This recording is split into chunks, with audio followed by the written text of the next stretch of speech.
Good evening, ladies and gentlemen. Come to you live from our comfy couch here in the outskirts of the internet. It's the Gaming Saloon Reviews for July 28th, 2024, with your host, Pacemaker 2448, and Ramp It Up Salon.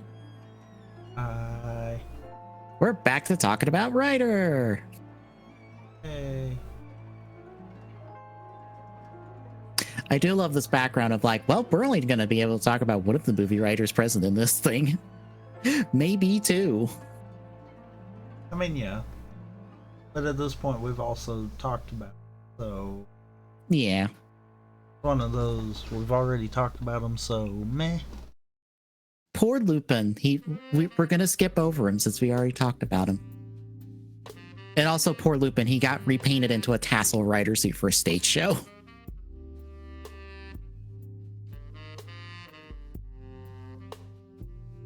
Of all the things to get repainted into, I don't know if a tassel rider suit would be a comforting thing.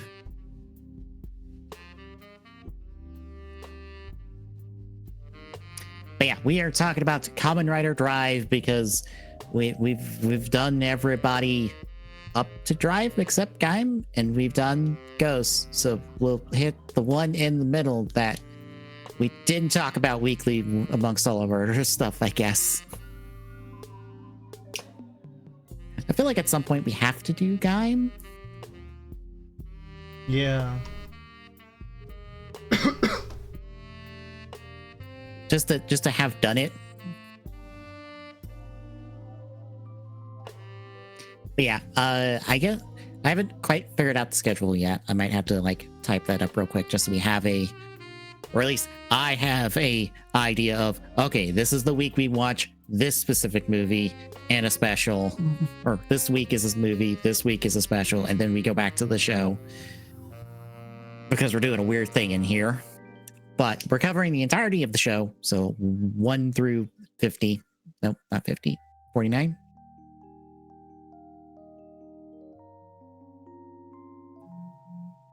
$48, my bad. I get the correct episode number eventually. But we're covering 1 through 48. We are skipping Full Throttle because we've already talked about Full Throttle. That is an episode here back when we were doing the winter crossover films as a break between stuff. We will do Kamen Rider Sango because I would like to talk about Kamen Rider Yongo. We have to do Sango to get to Yongo. And also, we can't really do Sango without Yongo because of plot things in Sango. It's complicated. Don't worry. It's that Spring Tyson writer nonsense that I absolutely despise. We'll get there. It won't be fun, but we'll get there. We will skip Drive Ghost because, again, we've already done that. I think we'll do the V Cinemas. The Heart and Mock ones. I have no like strong feelings on them, so I think by the time we get there, I'll decide if we're doing them or not, since they'll be the last things we do for Drive. I don't know if you ever bothered to watch them.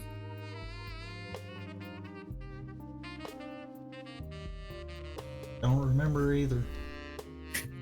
I know the heart one is only like noteworthy because, oh, right, the brain one falls on it from it. So we have a heart rider form and a brain rider form, but have no medic rider form because the Toei hates us.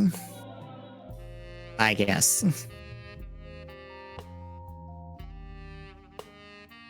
And the Mach one gave us a different version of Mach Chaser so we can be confused about which Mach Chaser form anyone is ever talking about. And it's also the worst looking one, which is surprising because that's the one that has effort put into it. I'm still confused on how they like went, yes, let's put effort into the Mach Chaser fusion suit and make it look worse. How? How did you accomplish that? But before all that, we've got the first 4 episodes to talk about. Quick admin of Drive premiered October 5th, 2014. The main writer was Riku Sanjo. We know him from Double and the like of other writers stuff. Any feelings or thoughts going into Drive? Maybe from back then, maybe from now, either way. I remember back then I was not as pleased with the first 4 as I have been on both of my past rewatches, so... Thankfully, my thoughts are written down, because I honestly do not remember offhand.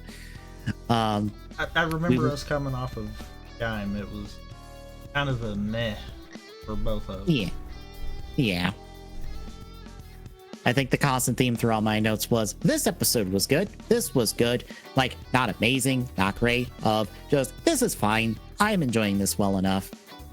This is nothing to write home about. Granted, there's one specific thing I was just like, well, this is the thing, right? This is the twist. Like, from minute 1. We will talk about that in a minute once we get to 3. But yeah, I guess anything else before we hit the recaps? No. All right, then we will kick off with episode 1. Why did my time stop? We are technically in a flashback because we're going back about 6 months from where we're going to currently start the show to the events of the global freeze, where the Roid Muse essentially slowed down time for everybody but themselves and attacked. We get to see Tamari and his partner Hase. They try to apprehend a couple of criminals that night. Things go badly because the slowdown happens. Hase is on like an elevated platform next to some gas tanks. Tamari tries to shoot a bullet. It ends up going into the gas tanks, exploding, throwing his partner off. He falls to the ground and gets hit by a bunch of steel beams. And I'll be honest, from the framing of it, looking back and rewatching it, they wanted to kill this man, didn't they? Everything about this framing says he's dead. Yeah. Not, oh no, I busted up my knee real bad.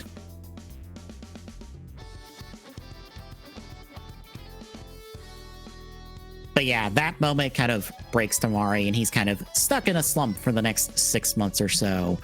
When we come back to the present, we see Tamari driving around in the fancy modified Honda NSX that he's been given, along with a position at, I didn't really realize this, at the DMV.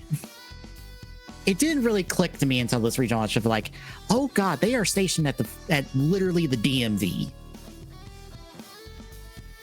That is not a police station they are stationed at. That is not, some fancy like special investigations building. No, they're just on the second floor of the DMV. No wonder they're like shoved into like a broom closet for an office. And they're considered weirdos. But this is the SCU. We have their chief, June, the network specialist, Q, and then the scientist, Rena. And they kind of form our support group, or supporting cast.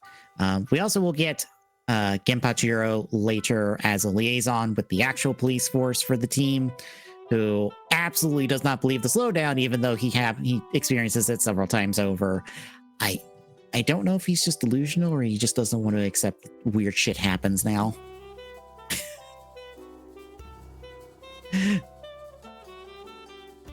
Our case for these first 2 episodes is that multiple attempted murders have happened. The people get turned a nice bright red when they're attacked during a instance of slowdown. Team goes to investigate at a local skate park. Oh wait, hang on, I skipped over a little bit. Kiriko, our secondary or female lead for the show, pulls Tamari in because he's laying around on some grassy hill. Can't believe I skipped over Kiriko's introduction. For the important character and the one character in the show that should have got a fucking belt and did not get a belt. Because Toei, why? How?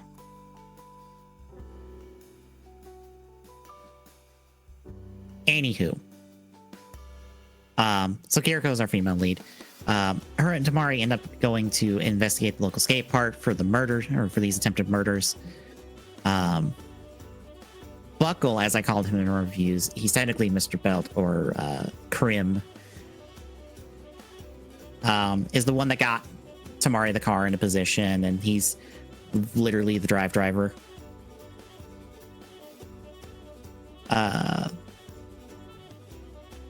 Once they're there, they investigate a monster attacks the shift cars, which are gimmicks for this season. Step in to help run the monster off. They can't do much more except maybe blow up the main body of a Roid Mute, and that's about it.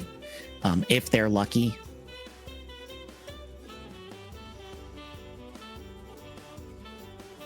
But before they attack, Tamari did find like a piece of paper, it seemed like. But they're back at the HQ. Tamari is back in gear. He's invested in the case now because he's got a composite, and he goes around asking, trying to get information on this guy. Find out he's basically a gym rat.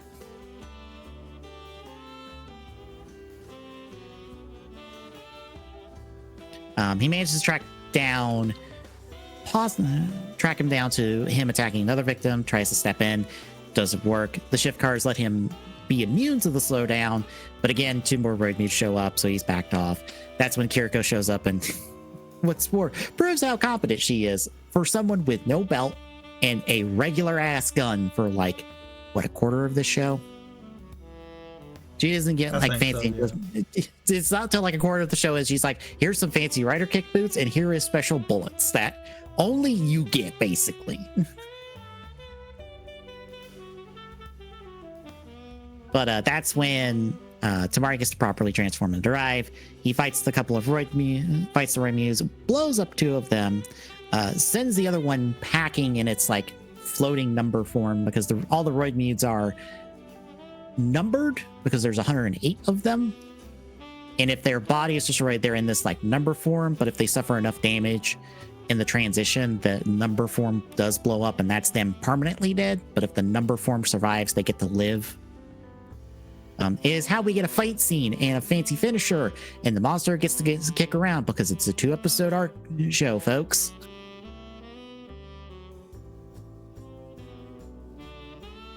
But Tamari saves the day, sends the one Roid Mute packing while killing 2 others. Civilians back to normal, but there's another piece of paper next to him. It's actually more of like a foil. Piece of foil. Later, Kiriko takes Tamari to what's called the Drive Pit, which is their little garage underneath the DMV. We find out that basically they're a secret from the team that's supporting them because reasons. Also, Tamari figures out, these shift cars let us be immune to the slowdown. They're probably a connection to the Roid Mutes, and that makes me not very trustful of anyone in this room. So I'm gonna leave now. Bye. And we end off the episode with Hart giving the 029, which was the main Roid Mute, a new body using one of their shift cars, because they have their own little Roid Mute shift cars. Aren't they viral cores or something like that? Technically, yes, they're viral cores, but like anything toy-wise can read them because they have the same sort of rail system. So they're not shift cars because I don't think the back on them flips. Yeah. So they're kind of like how Dead Heat and stuff later on is, where it's just you slot it in and it's done.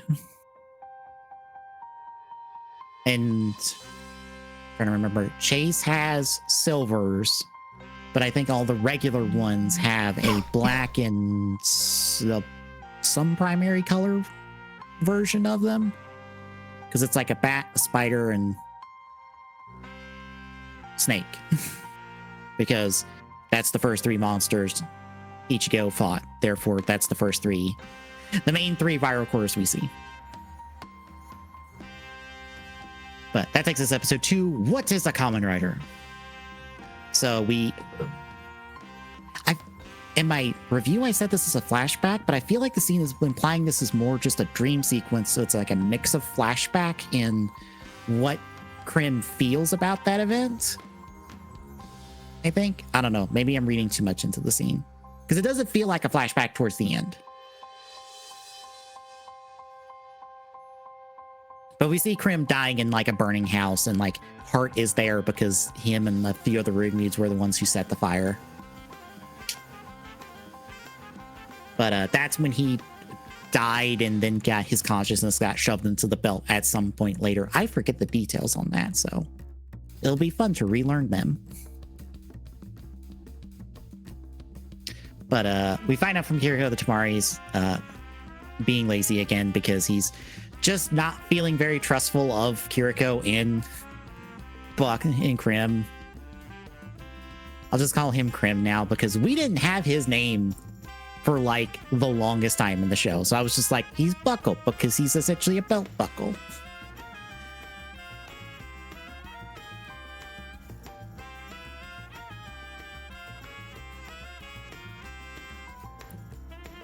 But Tamari, Kiriko finds Tamari in the cafeteria, and seeing this makes me go, Gavu better give Drive some like milk dud candy Gochismo, because if it doesn't, I'm going to be very upset, because that feels like the perfect reference.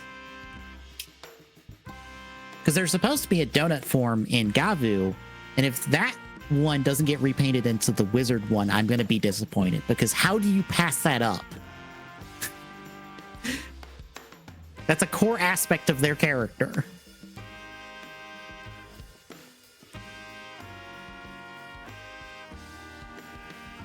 But this also introduces us to the Justice Hunter shift car, which all the shift cars for Tamari have personalities. At least I think all of the non-transforming ones have personalities because they're off doing their own investigations in the roid mutes and stuff. But all they do is just do their little beep boop sound effects to talk.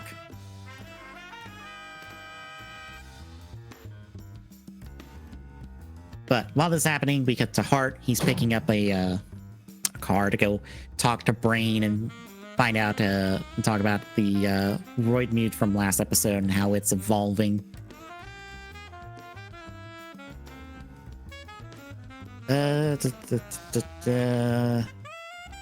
Speaking of, we see that said roid mute use its virus core to like gain a new body from the internet stuff.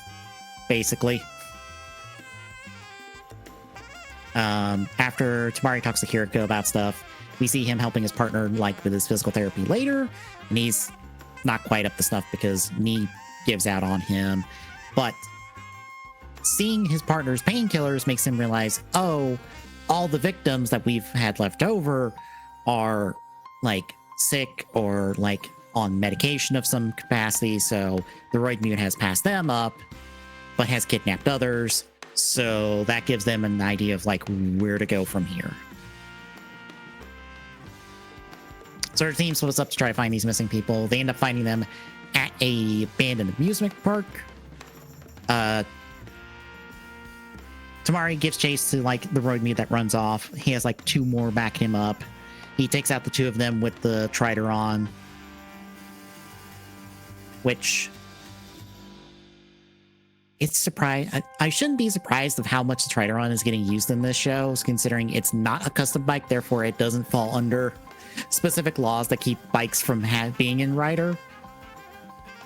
But it's still amazing to be like, oh shit, the rider's vehicle is getting used. It's doing things and cool stuff. It's not like an afterthought after like the second episode. Hooray. But Tamari runs down the other roid mute, teams up with Justice Hunter to take it out. So we are down to 103.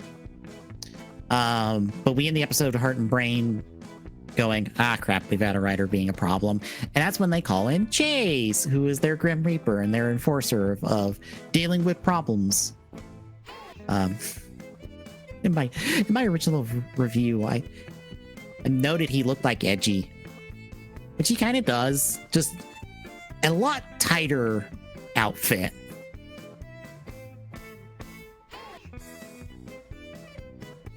But the SCU celebrates. But Tamari asks Kiriko about the whole being a Kamen Rider thing, and she doesn't say much more. And that is halfway through. How do you feel about our first half?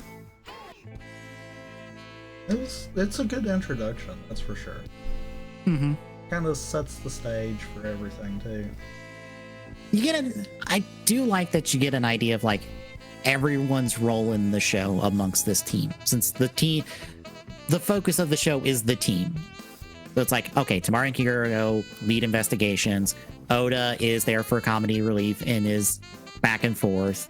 Rina does science stuff. Q does not only like electronic stuff, but also does paranormal stuff, which helps them find like weird oddball situations that are clearly Roid Mute based. And June just happily keeps everybody in check. So it's like, hey, everyone's got a role in the show, and like it works. Don't have many other thoughts. Anything else before we hit the second half? No. All right, episode 3, Who Stole the Woman's Smile? We find out from 2 students that 2 of their female classmates were kidnapped while they were at an art show during a slowdown event. And Oda is the one investigating it, so he's like, this must be Roid Mute related. Take it to the people who are in charge of this. Tamari continues to be lazy.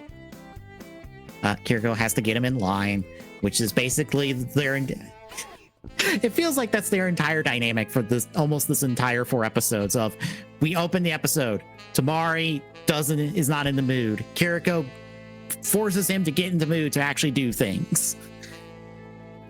I don't remember how long that takes to stop happening, but that feels like we have to open every episode with that for a little bit. But they go to the art gallery. They confirm that a slowdown event happened.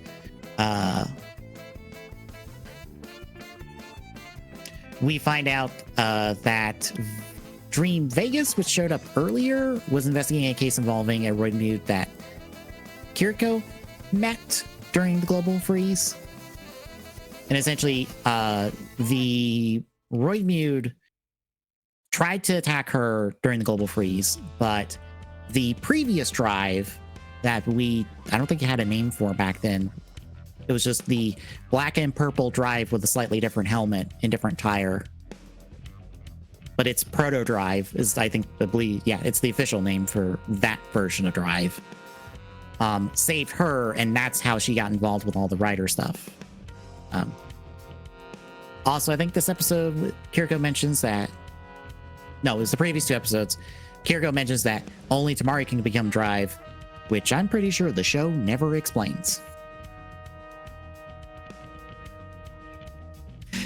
I don't think the show ever tells us why Tamari is the only person that can become Drive, because Kiriko tries to become Drive before the show begins, and she can't do it because reasons.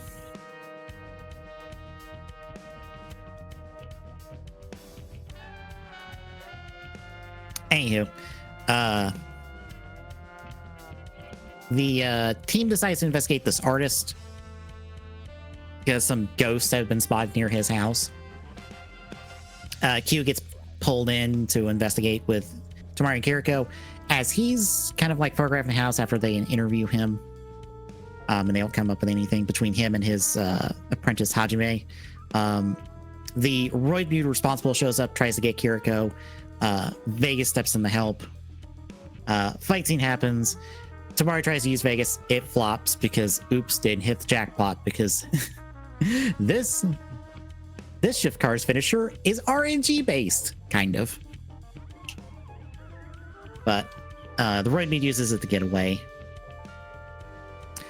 We see Heart and Brain run down one of their own who just robbed a bank because they don't care about the main mission of the Roid Mutes, and he gets blown up by Chase, and the Roid Mute's like sent back to the back of the line of just like, you get to do stuff later, bye. It's the first time we actually see Chase Henshin, which I kind of forgot that this is technically the first time we see him in action. Feels weird because you think you would save this for when he confronts Tamari at the end of the episode. Well, and I also thought that it was a little bit lighter, but I also thought this entire arc was lighter, so whoops. Well, welcome to how I always feel about going back to a writer show of like, wait, I thought this was later because like all the episodes start to blend together in terms of just like when they happen. So like some stuff like slightly later feels like it happened earlier, but earlier stuff feels like it happens later. What's bad It all is just- this is like the third time I went back there. So. Yeah. I think regardless of how many times you go back to a writer show, you're just gonna be like, oh wait, this happened. No, that's right. This happens now, not later. You remember the show less as like the series of episodes and more of just the one continuous story. So all the major beats just go from there. At least that's what happens to me. I just remember all the big stuff. Anywho, so we're introduced to Machine Chaser. We'll see him more in action later.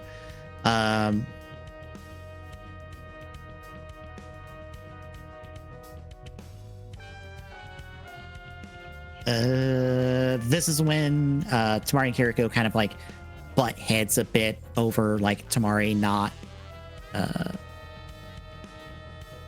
wanting to continue going, and when he finds out what happened to Kiriko. I think this is also when we find out that a Dimension Cab got injured in the global freeze and he's been on the shelf, and he was Vegas's partner.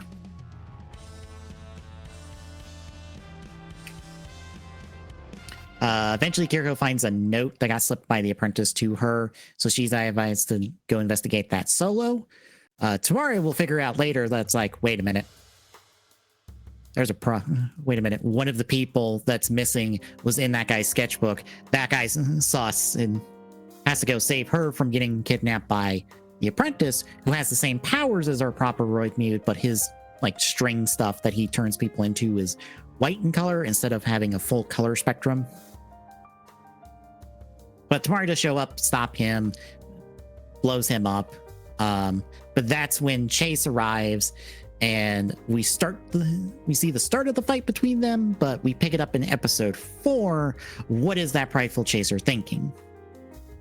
So the two of them fight it off. Tamari's mainly playing defensive because Chase keeps trying to shoot Kiriko.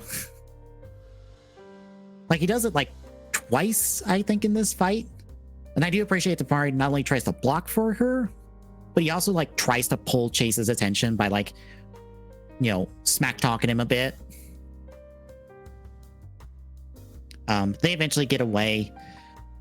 And that's when, like, after a little bit of an argument, Krim tells Kiriko that, like, hey, he was protecting you and the two people that were in your hands. So, like, it's fine. Well, one person in his hands because the sketchbook people were freed. But the painting Kiriko got in the early episode is still stuck. So we still have the main Roid Mute to deal with. We see the said Roid Mute meeting up with Heartbrain and another Roid Mute, and I forgot how much this show leads from one episode to the next off of its stingers, even between two episodes. Because I didn't note it here, but like episode 2 ends with us seeing the ghost coming out of the art studio that leads us to episode 3, and the end of episode 4 has us pick up with this same Roid Mute who's the bad guy for 5 and 6. Like, even if it's not a part of the two-parter, there's still a continuous story being told throughout the episodes, and I have to applaud Sanjo and the rest of the writing team for that, because that makes it feel less like there's two-parters, even though they are.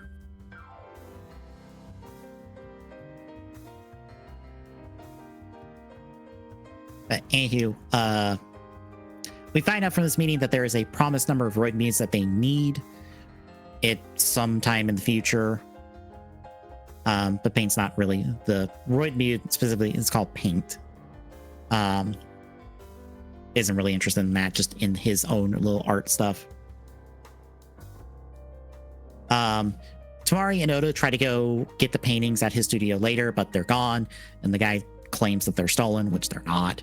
But Tamari does note that there's a whole bunch of electrical stuff nearby, so they have to be, as we find out from Rena later, the Roidmute needs electricity to keep the people trapped in the paintings. So they use that to try to find them. But they end up splitting up to do so. Tamari gets waylaid by Chase, so we have a big fight between Chase and Tamari gets to show off his sword. His steering sword, as he calls it, because just going simple, it's a steering wheel on a sword. I love that Crib is just like, can you come up with a better name? And he's just like, no, we're busy, we're fighting. But he manages to throw Chase off. Kiriko, meanwhile, manages to get to the location, but she almost gets taken by the Roidmute. But this was all a trap by Kiriko and Tamari so that they could get the location. Tamari uses the arriving Dimension Cab to get the paintings out. And Kiriko figures, the trap was that when the Roidmute popped the slowdown effect, Krim can find it, the epicenter of it. So Kiriko just used herself as bait to find the location. But yeah, Tamari fights Paint now, blows him up between like Vegas and Dimension Cab. Kiriko's feeling a little bit better, but still kind of denies like showing off her smile and stuff because these two are not that close just yet.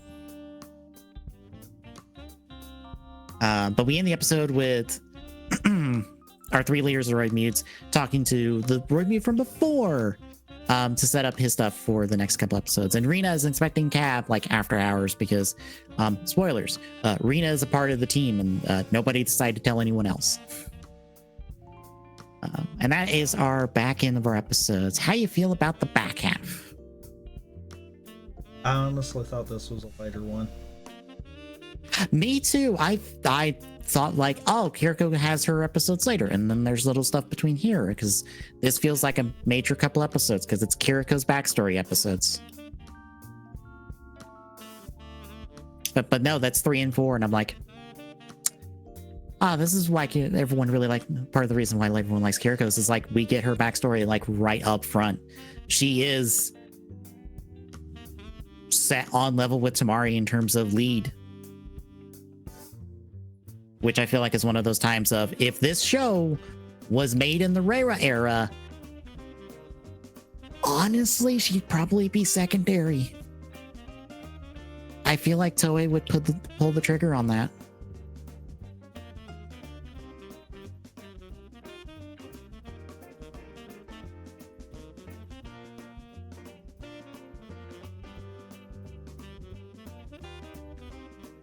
No thoughts on that?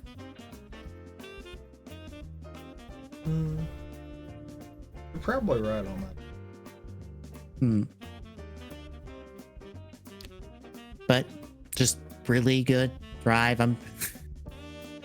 It really, going back to these 4 episodes made me go, oh god, Drive is a really good show. Like I think maybe like pacing wise later is why it kind of ends up where it is on my list. But right now I'm like, oh, this is just a really good show. There's like stuff about this show I forgot about that I'm like, damn, I completely forgot how much this show just keeps momentum of just like, hey, we're done with this 2-parter, but here's the setup for the next 2-parter. Here's your cliffhanger in the middle of the 2-parter. Here's like the continuous story we're telling. And I'm like, damn, this show is really good. Maybe the specter of Gaim was causing problems on that end. I mean, I'm thinking that's kind of where this...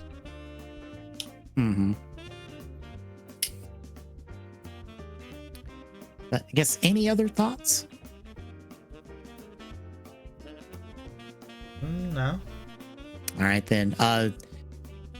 Tomorrow? I think we're just going to ignore the ramp again. I figured that's why I was like leading it as a question. So like we will pick up next Thursday where I'm doing SD Great Battle and probably something else off my wheel of retro achievement stuff. I feel like that's just the thing I'll do is like, if I'm really feeling a game, I'll play more than an hour. But if I'm not feeling a game after an hour, I'll just spin the wheel to grab something else. At least something I have easily accessible that doesn't require me to go get it. But that's Thursdays. Next Friday is a thing? Yes, it's a thing. Yeah. A thing of some variety. And next Saturday will be TGS, where we'll talk about stuff. The only major thing at the moment is the SAG-AFTRA strike, which boy, do I have things to tell you about that strike that annoy me. Not necessarily the strike happening, but more of the internals of the strike that I have learned from someone who is a part of the SAG-AFTRA guild.